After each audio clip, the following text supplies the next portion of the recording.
Začíná sezóna burčáku a tak jsme se vydali sem do vinotéky v Plzni Roudné zjistit, jak si vybrat burčák tak, aby byl opravdu dobrý. Burčák je částečně skvašený hroznový mošt.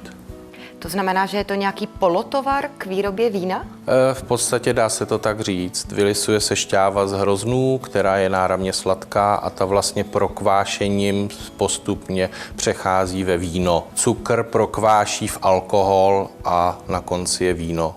Burčák je české národní specifikum, nikde jinde se nevyrábí. Pod názvem burčák se u nás smí prodávat jen výrobek z hroznů, které vyrostly a lisovaly se v České republice. Všechno ostatní je oficiálně částečně skvašený mošt. Burčák by měl mít takovou béžově mléčnou barvu, měl by být zakalený a měl by viditelně perlit. Přestože se teď burčák prodává na každém kroku, odborníci radí raději nenakupovat třeba ve stáncích u silnice. Burčák je samozřejmě věc živá, která nevydrží jakoby skladovat do nekonečna, čili měl by být v dobré kondici a proto je dobré ho kupovat někde, kde tomu odpovídá zázemí. To znamená nikoliv u silnice, ale ve vinotékách, kde ho dokáží držet v čistotě, v chladnu, aby nekvasil tak rychle.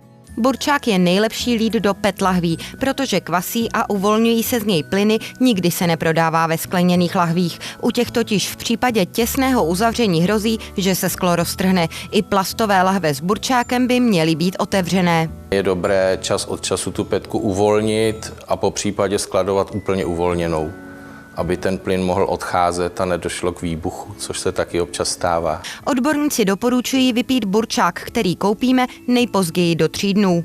Spousta lidí si myslí, že když si burčák přinese domů a dá ho do ledničky, že přestane kvasit. Nepřestane, jenom se zpomalí tím chladem ten kvasný proces. Pít samozřejmě 1, 2 až 3 dny maximálně, protože pak už většinou nebývá dobrý. I když se říká, že by člověk měl vypít tolik burčáku, kolik má krve v těle, rozhodně by se neměl pokoušet zvládnout to najednou. Burčák je živá hmota, takže pokud kvasí, tak bude kvasit i dál, pokud ho vypijete, a pokud ho vypijete trošku více, tak budete kvasit trošku více i vy. Pokud si zajdete koupit burčák do plzeňské vinotéky na Roudné, uvidíte tam hodně neobvyklou dekoraci, tubus plný zátek.